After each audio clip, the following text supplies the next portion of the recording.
was just thinking there's just so much to talk about in one time and too much to put into a 30-minute episode. I would say good thing we're not in a rush, but we definitely are. Well, at least we can do is just start now. Okay, then let's start. Hello, everyone. Welcome to E3O Files at TerraOnTheBench.com. E3O Files is where we explore, educate, and expose environmental issues and injustices. Now, today's a very special day. It's Christmas. Yay! Oh my gosh, I love Christmas. It is a great time of the year. It sucks when you don't have certain family members around. I am in a place where there's no family around. Today, we're just going to talk about how Christmas came to be a commercialized day, disrespecting and disregarding the actual origins and the true meaning of Christmas, as well as why many folks tend to be lonely and sad on Christmas Day. And I have some moments to share them with you. And yeah, it's going to be fun. It's going to be enjoyable. We're going to listen to we're not going to listen to Christmas music. Nope, that's not what we're going to do. We're going to be watching certain videos to back up the evidence in the case being here today. And if you can do me a favor, I'd appreciate it. And that is, give me like a 5 stars on podcasts. And if you can just do me a favor, go on to my website, subscribe to my newsletter. I will be sending out newsletters frequently, more often.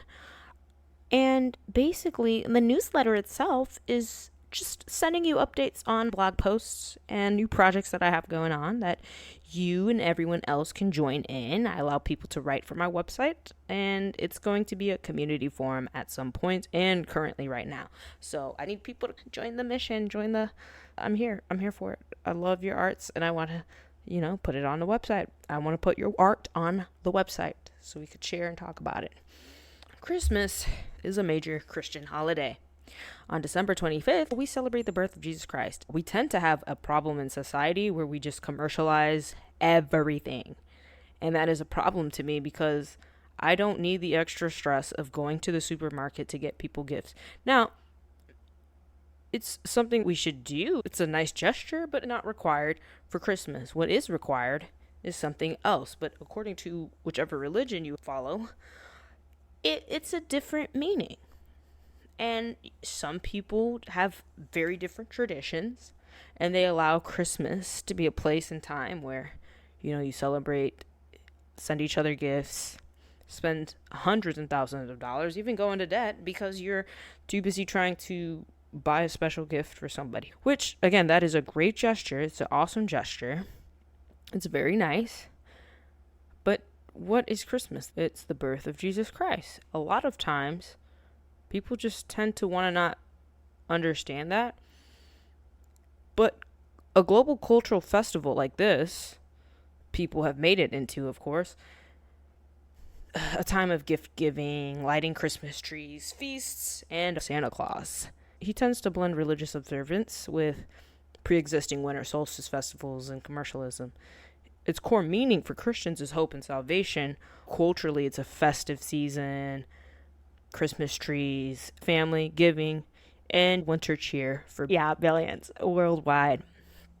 Christians believe Jesus, Son of God, was born in Bethlehem, symbolized by angels, shepherds, and wise men visiting a stable, right? And, at this time, people go to Mass, celebrate this, and have a joyous, festive day with your family. It's spiritual meaning, really. And for my case, a lot of times, it's about being with family that invites you. Not every time will you be invited places. I love Christmas. It's a joyous time, and I'm not hating on it. But I would like to say that I think it's distorted, and it has become a commercialized case. And as long as people are making it all about, oh my gosh, I got to get the newest and latest item, the newest and latest iPad or iPhone or Nintendo Switch, or I need this Barbie for my dog or kid. She's going to hate me if I don't get the newest Nerf gun.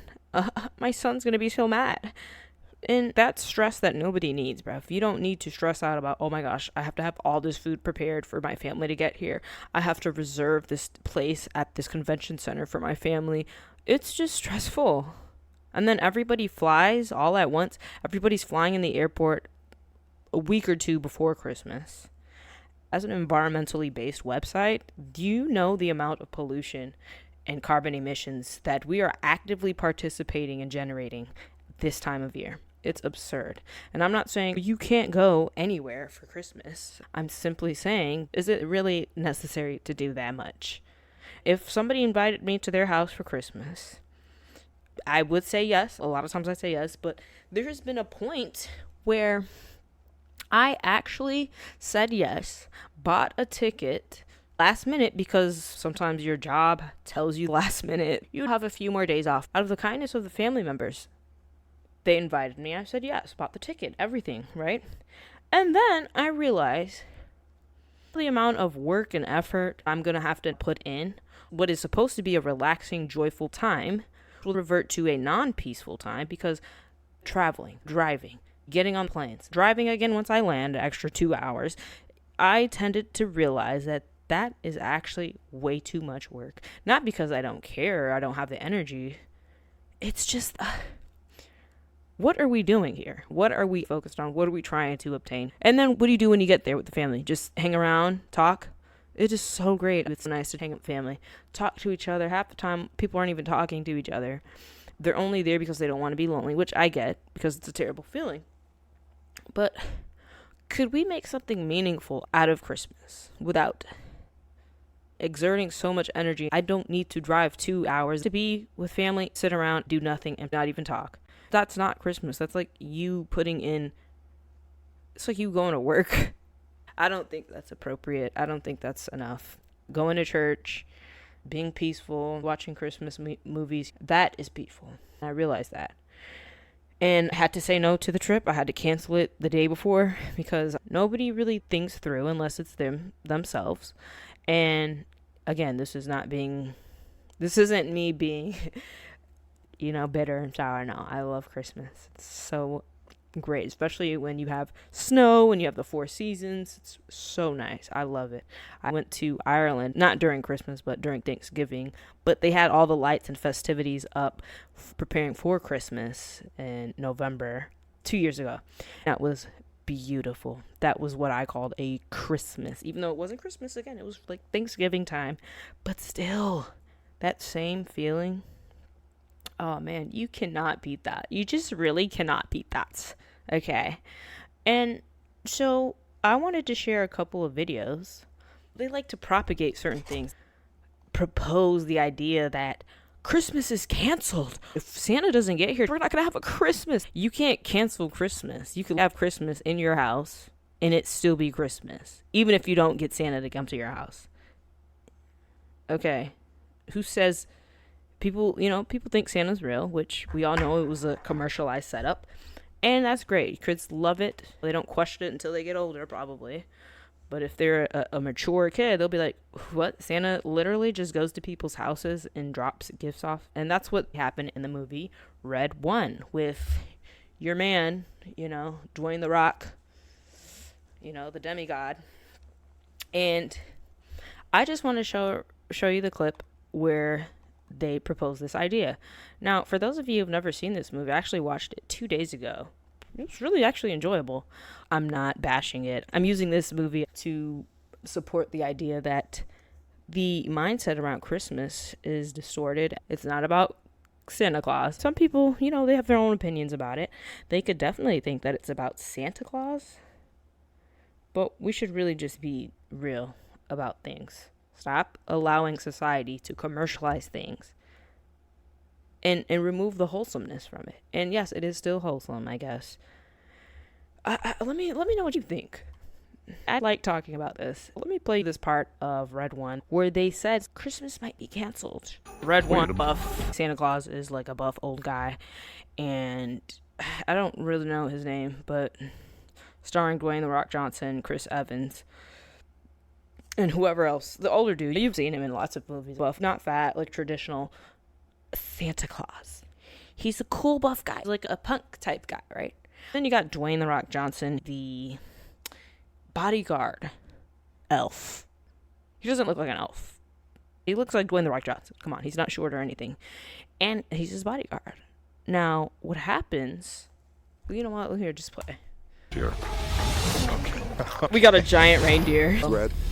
Uh-oh, what happened? Oh my gosh, someone took him. We're gonna find him. Dwayne's mission is to find him. He's probably the best tracker in the world. Jack O'Malley is Chris Evans. The guy's a legend. Last night, Red One, also known as St. Nicholas of Myra, was abducted from the... Are you saying No, not Santa yet. Claus has been kidnapped? Garcia is a giant You polar can't bear trust this guy. He's on the list. person. You don't mean... Yes, that list. NL4. Are you telling me this clown is a level 4 naughty lister? Not the naughty list. A level 4 naughty lister? Oh, is that funny? You're gonna help us find Nick. Okay, I think it's coming up. Come on, From let's the go. directors of Jumanji. It's not your page. You don't have a Wonder Woman action It's an figure, do enjoyable you? movie. It's not how it works. Come on. There is much in here that is not of I the like natural this world. Who's that? Krampus. What are they doing? They had They're playing Krampus in crapper this slop. movie. Oh my gosh. Ow! I think if you don't need me here, I might just go back to the car. We Okay. need to prepare for the See? possibility of no Christmas. There it is. There it is. We need to prepare for the possibility of no Christmas. I love Lucy Liu, but why did they have her say that? Could we please stop saying there's no Christmas? No gifts. Santa can't drop off all his gifts. Do you really need gifts for Christmas? Or is it just like you can't just like not be okay with not having any gifts? I could see for kids, you know, they'll be butthurt about it because they don't have gifts, which is fair. But if we never taught them Christmas is about giving gifts and you're gonna have Christmas presents, that was your fault. You're the one who told your kid that, hey, we're gonna have Santa. Well, no, Santa's gonna come and drop a whole bunch of gifts off, and it's gonna be under your tree. You know, he gives every little kid who's not on the naughty list a nice little gift. It's your fault for telling your child that. I'm sure some families have not instilled in their kids that they're going to have gifts on Christmas Day. How about you, depending on what religion you follow, why don't you just not put that into their head? Your kid only knows what you tell them and what they learn. They're going to find out probably in school, hey, you know, Johnny, what are you asking Santa for Christmas? And let's say the kid never heard what that is. Who's Santa? They're going to find out, which is fair. However, you as the parent should be allowed to say, sweetheart, that is not the case. Because according to the encyclopedia, I'm just telling you what happened and what's going on. Let's take a look at another video. This is a Family Guy episode where Stewie goes to the North Pole to figure out, what's up, Santa? What's going on? Now, let's play it. It's a Christmas this year. Thank you, Brian. That brings me peace in this hour. I'll be with Allah soon. What? He doesn't know what he's saying. He's delirious. Yeah. Look, you better get moving. All right, Stewie, let's go get the sleigh ready. Family Guy I is was a little crazy. freaked out by that Allah thing. Never mind that. Let's just get going. Now we have the reindeer coming out of what looks like an industrial, disgusting All right, place Brian, that is let's supposed to do be the this. North Pole because of all of the pollution and toxic waste. he The even North knows Pole's where he is. industry plant. Santa is Doctor, sick. you've got to do something for him. It's Christmas Eve. If he goes out tonight, he'll die. Who's going to deliver presents? We will. What? Yeah. Santa is real and needs our help. Don't worry, Santa. We'll make sure there's a Christmas this year. I love how Family Guy exploits every issue in a funny way. It's a humorous show. He said, we'll save Christmas. Don't worry, Santa. We'll make sure there's a Christmas this year. Because Santa can't deliver presents, it's not Christmas. How about we remember what Christmas is? Because of the commercialization of Christmas, we are now believing that, well, not now, like this just happened last year, but we have believed for centuries that a man is the cause of Christmas. Christmas began its shift towards Santa and commercialization in the 1820s to 1840s in America. It was driven by retailers because they saw an opportunity solidified by poems and Saint Nick, and that shaped the modern Santa image that we know and love. love. Y'all don't see it, but I'm, quote, love. Oh my gosh, we love him. And further boosted by in-store Santas. So we have these Santa people going to malls and different events outside of shopping centers so people can take pictures with Santa. Anyway, with mass advertising in the 20th century, like Coca-Cola's iconic ads starting in the 1930s, cementing its modern commercial form, which I will play for you shortly. Some key milestones that we have are the early 1800s. Retailers started linking gift giving to Christmas and ads. Why? Because profit. They're trying to raise money for whatever their company is about. They have to target children because children will go crazy over it, forcing the parent to be like, oh my gosh, I'll just get it for you. A major turning point was in the 1840s when New York marketers linked Santa to ads once again. And department stores began featuring physical Santas to draw crowds. It's a great promotional attempt. So successful that we do it years later. In the mid-1800s, we have the Macy's. Why did I say the Macy's? Macy's. There's no the before it. Macy's in New York City introduced its first in-store Santa. The convenience of seeing Santa Claus while you shop for the exact toys that you're saying he is getting you, how does that make sense? Okay. Coca-Cola's widely distributed, hat-on, sunblum designed Santa cemented the jolly red suited image in mass consciousness. The fact that Coca-Cola had anything to do with this should speak volumes.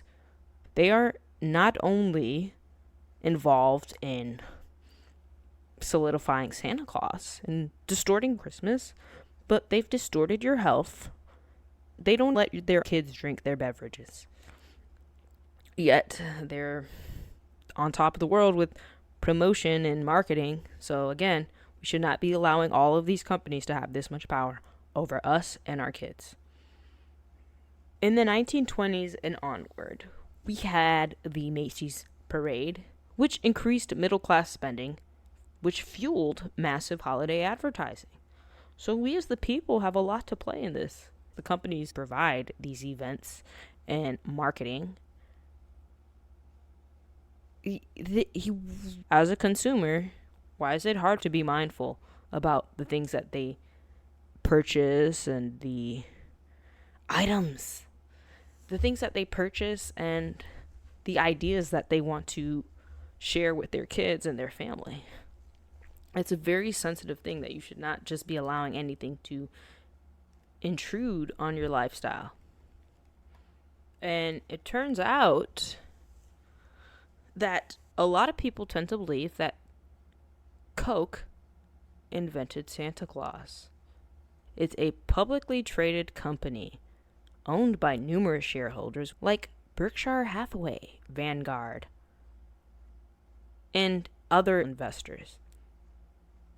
While Warren Buffett's Berkshire Hathaway is famously a huge investor, no single entity has outright ownership, making it a shared asset of many investors worldwide. Now, let's take a listen to this. Picture Santa Claus in your head right now. What do you see? Maybe a jolly fellow, right? Red coat and a big white beard? We're definitely not alone. A common claim is that the Coca-Cola company owns Santa Claus. He wears white and red because of Coke. Exactly. Obviously, Santa Claus... You don't think it's funny that it couldn't have been purple, yellow on purple, black and yellow? No, it's red and white. What are the two main colors of Santa Claus? Red and white. You don't think that's a little peculiar? Coca-Cola existed well before Coke did, but what if I told you that Coke was responsible for the modern-day Santa? It goes to St. Nicholas, a monk from Patara, or modern-day Turkey, all the way back in 240 AD. St. Nicholas was known for giving away his wealth and helping the sick and the poor. His popularity spread throughout Europe, even into the 18th and 19th century, where he inspired a number of gift-giving figures, including Christkind in Germany. In England, Father Christmas filled stockings with presents. In Sweden, Yule Tomten was a jolly elf who gave out presents from the back of a sleigh pulled by goats, because that's not weird or anything. Okay. Around the 1820s is when stores started advertising specifically for Christmas, now featuring the newly popular Santa Claus. Santa started showing up in shopping centers to bring in customers, and in 1890, the Salvation Army started sending out guys dressed up as Santa to solicit donations, and that is where the iconic red buckets come from. Again, red and white. Fast forward to the Great Depression, and Coca-Cola was going through a rebrand. With dwindling sales, especially in the winter months, Coke needed to expand their market. At the time, Coke was still the original formula contained trace amounts of the coca leaf extract, also known as, cocaine today. In 1903, they switched away from this, and they moved over to something equally as nefarious. Caffeine. Actually, that's not as nefarious. That's much, much better than cocaine. It is. Caffeine, cocaine. In the 20s, Coke began using Santa Claus in advertisements, but he was portrayed very differently than you might expect today. There's no single unified version of Santa. Sometimes he was tall, sometimes he was skinny, sometimes for some reason he had a crown with jewels on, and sometimes he just looked like Danny DeVito. In 1930, Coke released an ad featuring the all-new, much more jolly version of Santa Claus enjoying the world's largest soda fountain in St. Louis, Missouri. A year later, artist Sunbloom was commissioned to paint Santa Claus enjoying a Coke, and he wanted this version of Santa to be even more authentic. Word. It's a marketing tactic. Literally, somebody drew it up. It was like, oh my gosh, this will be the new Santa. Other people were already dressing up as him, but the solidification in a painting, man, that really does the trick. You paint something, call it a person, and people catch on. It is now a reality. And that is what we have here, folks. Twas. He was. No, that sounds like a rapper. Were incredibly popular, and Bloom continued to tweak Santa each year. Since canvas was expensive, he literally just painted over the original when he created the follow-up ad. As you can see here, he gave Santa Claus a whip for the reindeer, as well as a signature hat, and with that, we basically have Santa Claus as we know him today. That's interesting. Thank you, Coca-Cola, for, again, ruining something so wholesome. They're on a roll. I feel bad for them. Why try so hard to make this a reality? You're set for your life because you have a lot of funds. Santa Claus has been around before Coca-Cola. However, Coca-Cola did a great job structuring him in a way that now he's mainstream. Now everybody knows him. Coca-Cola did a great job modernizing him, sculpting him into something they can benefit from. And that's what a lot of industries like to do. They'll take something not important or that mainstream, they'll keep it as their own, and then they'll find a way to benefit them so that it can also further their agenda. Producing terrible beverages, they taste good, but are they good for your health? No, they aren't. And that's the thing. They're producing things that are seemingly good, but they're not good, and they distort the reality of actual wholesome things. Because as people who are purchasing these items, what are you going to do? Are you actually going to do something against it? And that's the point. Remember, you have a choice to understand, figure out why we have certain holidays, why corporations are so big, part of a monopoly. They try to own as much of the world as they can, or be so important. Ask yourself, why are they trying so hard to push this in our face? What are they trying to distract us from? What are they trying to obtain? These are questions everybody needs to ask. Not because you're a hater for Christmas. You could love Christmas, the true meaning of Christmas, and still question, why do I need to get my kid this gift? Why did I tell them Christmas was about Santa Claus? If Santa Claus can't get you your gift, Christmas is canceled. Everyone's so easy to cancel celebrities. I agree with a lot of them. But the same energy you give to canceling celebrities, could we be okay with canceling that version of Christmas? Getting gifts, going to the store, mobbing stores, trampling people because you're trying to get your gift for your kid or your family or your sister or cousin. Let's do better. Now, about the point of being alone for Christmas. Because you could still enjoy Christmas without anybody. And that leads us to why people are feeling alone on Christmas. A lot of times this has to do with the idea that it's about family, being joyful, sitting around the fireplace. It's a beautiful image. However, when a lot of people don't have that in their lives, they're going to think, oh my gosh, I feel rigged. I feel like this is rigged. I feel juked. It sucks. What is going on? A lot of people are in this position. People are saying, if Christmas wasn't here, they wouldn't feel differently, which can be good because maybe you don't need the commercialized version of Christmas. You know that song, "It's the most wonderful time of the year"? It is, and it can't be. It is actually an amplifier of your current state of being and mind. For example, if you're sad, if you feel alone already before Christmas, and even during Christmas, that will be amplified. You will feel even more sad and unhappy because we've already exaggerated Christmas time. If we've exaggerated Christmas time, the emotions would be exaggerated because we're already saying this is the most joyous time of the year. And if someone's not feeling joyous, they're going to feel like there's something wrong with the holiday. They're going to feel like, well, I don't feel joyous, so this sucks, and I'm going to be even more upset. Valid. So if we're saying that Christmas is the most joyous time and you have everything that you were looking for, your ideal Christmas, like the Hallmark Christmases, then you are going to be more joyous and say it was the best Christmas ever. One of the best Christmases I had was when I was a young kid, and it was just me and my grandmother. I did open gifts, and I played with them all day. That was it.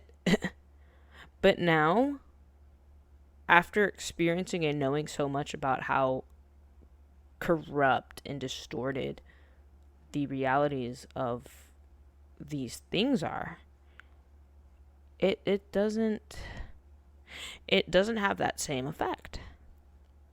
And again, so again, Christmas is an amplifier of your existing emotion and mood and current state of being. And with the help of TV, movies, commercials, ads, marketing, promotions, products, we are led to believe that you're not going to be happy unless you have these things or unless you are with these people. Half the time, people with other family members don't like each other, don't like talking to them. It's almost built in them to do it just because it's normal or commercialized. Thank you, Coke and family, for that. I urge everyone to ask these questions before engaging and entertaining them, because if you know the true meaning of Christmas, and that is, the birth of Jesus Christ, then you really are okay. And you'll have movies that are, oh, what's the true meaning of Christmas? This is the true meaning of Christmas, family and friends. You do realize that Christmas is fundamentally a Christian holiday, celebrating Jesus' birth. Other faiths, like Buddhism, some Hindus, and some Muslims, observe its cultural aspect of gift-giving, goodwill, and festive spirit as a secular or interfaith event. Traditions vary, with Orthodox Christians celebrating on January 7th and some faiths avoiding it all together. So that's the true meaning of Christmas. Jesus Christ. It's always coming up, Jesus Christ. The reason I talk about this topic and how does it relate to E305s, environmentally based, exposing, educate, exploring, and opposing, because this is us exposing and opposing the messages put out by major companies, because they dilute the true meaning of something. And that goes with any topic having to do with exploitation of resources,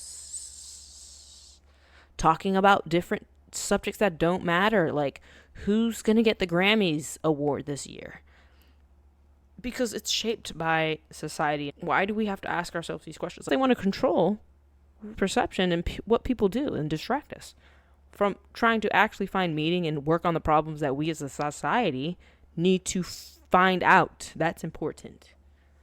And so that's why I talk about this topic. This is a real issue. Thank you for watching and listening. Have a Merry Christmas. And remember what I'm saying.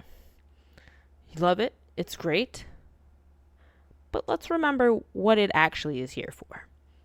Okay? Please subscribe to the podcast or the YouTube channel. Then let's start. probably sign up for the newsletter. I have to go to the laundry room. I still have clothes in there. And just subscribe to my newsletter so you can stay updated. And I really hope to grow the website so much. And thank you for your support. Have a wonderful day. See you later.